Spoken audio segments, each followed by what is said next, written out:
कौन है तो, हिंदू या मुसलमान? अगर आप हिंदू हो तो मुसलमान समझकर मार डालो, और मुसलमान हो तो हिंदू समझकर खत्म कर दो। इतना ही हैरान कर देने वाला था 1947 में भारत और पाकिस्तान के बंटवारे का मंजर। लोगों के लिए दवाइयाँ, खाना, पीने को पानी, रहने को छत आसानी से नहीं मिल पा रही थी।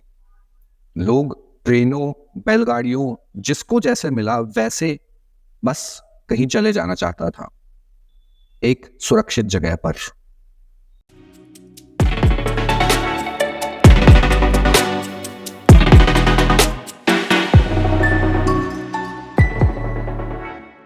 बंटवारे के उस दौर में कुछ लोगों ने पाकिस्तान से आकर टांडा गांव को बसाया। ये गांव पहले झुंझुनपुर पंचायत में लगता था, पर अब 2016 के बाद से इसकी खुद की पंचायत है। इस गांव में लगभग 200 घर हैं और एक बहुत छोटी सी आबादी यहां पर रहती है। भारत के हरियाणा राज्य में सोनीपत जिले के मुरथल ब्लॉक में ये गांव पड़ता है, गांव टांडा। और यहां जाने के लिए आप नेशनल हाईवे 44 यानी कि जीटी रोड से, बहालगढ़ से आप खेवड़ा होते हुए सीधे टांडा गांव में पहुंच सकते हैं। कि पूरी की पूरी आबादी, हर एक घर आपको मुल्तानी बोलता नजर आएगा। आपकी हरियाणवी, हिंदी या किसी पंजाबी भाषा को ये समझेंगे, जवाब भी उसी में देंगे, पर गांव में छोटे से छोटे बच्चे से लेकर बुजुर्ग से बुजुर्ग व्यक्ति आज भी सिर्फ तो यही भाषा, मतलब पाकिस्तान के पंजाबी आदमी को मुल्तानी लोगों ने अपने रंग में डाल दिया। पाकिस्तान हिंदुस्तानी है इथा मुसलमान भी अंदर सारी भाषा बोलना पाए वही चीज हम ये कहते हैं कि हरियाणा या फिर भारत, पूरा देश अलग अलग संस्कृतियों का एक बहुत खास मिश्रण है जो पूरे विश्व में कहीं कहीं देखने को मिलता है। टांडा गांव की खासियत अगर आप गिनने लगोगे तो सबसे बड़ी खासियत यह है कि यहां कोई मिश्रण ही नहीं है। यहां पूरी की पूरी आबादी सिर्फ एक जाति की है। जो पाकिस्तान में उस वक्त पंजाबी राजपूत शिकारी जो होते थे, जो शिकार जिनका मुख्य पेशा था, वे लोग यहां आए हैं और उन्होंने ही इस गांव को बसाया। सब कुछ यहाँ पर तो जंगल था, कुछ भी नहीं था यहाँ पर। तो यहाँ पर कोई रहने वाला नहीं था। अच्छा, बाहर से आए थे तो जब बैठे थे यहाँ पर, फिर रहन हुआ था यहाँ। जो काट मार हुई थी पाकिस्तान से।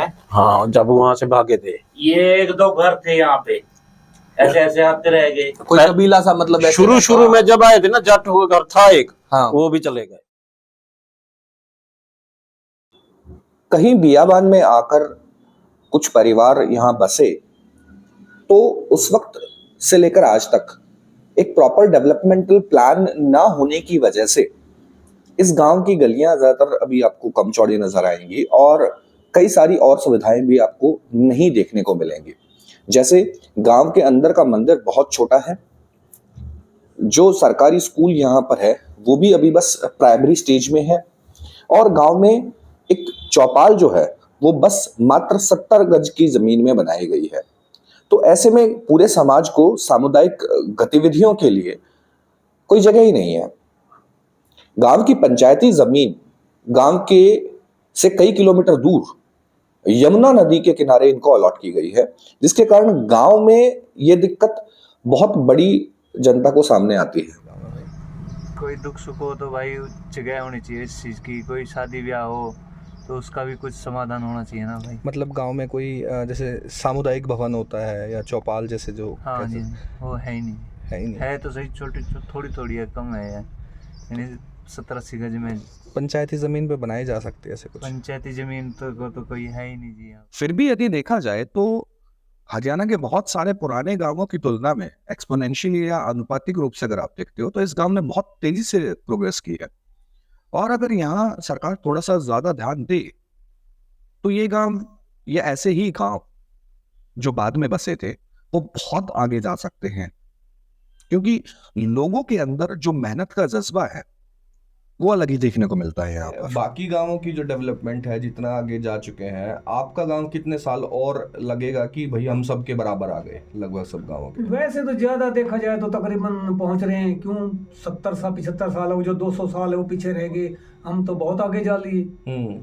क्यों? इसलिए कि हमने मेहनत करी है, मेहनत करके वो करा है। उनको जो है उनकी पैदाइशी है, मिल गई पहले से, पुरानी विरासत विरासत है, उनके दादा परदादाओं की पड़ी है। हमने तो यहाँ कमा के करना पड़ा। बचपन में आपने एक निबंध लिखा था दहेज प्रथा के ऊपर।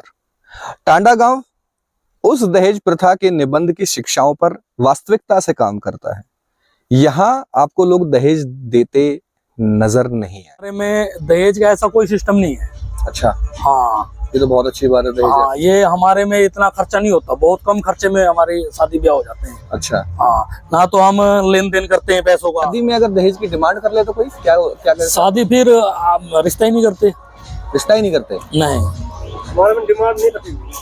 रिश्ता नहीं, लड़की वाले तुरंत मना कर देंगे, बोला नहीं हमने ऐसे घर में शादी नहीं करनी। इसके अलावा भी एक बहुत पुरानी परंपरा है जो यहाँ गांव के लोगों ने अब तक संभाले रखी है, और वो है कि अगर कोई व्यक्ति गांव में कुछ गलत करता है तो उसे आज भी गधे पर बिठाकर और पूरे गांव का चक्कर लगवाया जाता है। वो आपने बस सुना होगा, आजकल के लोगों ने बहुत कम देखा होगा आजकल ऐसा होता है, पर यहाँ आज भी वो चीज की जाती है।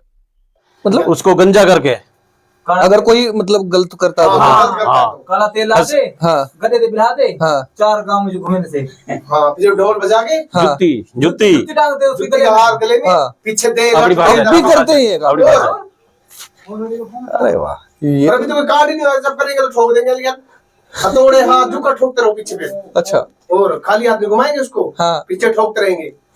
2 मारो 4 मारो, कोई सा भी मार लो, गलती तो गलती।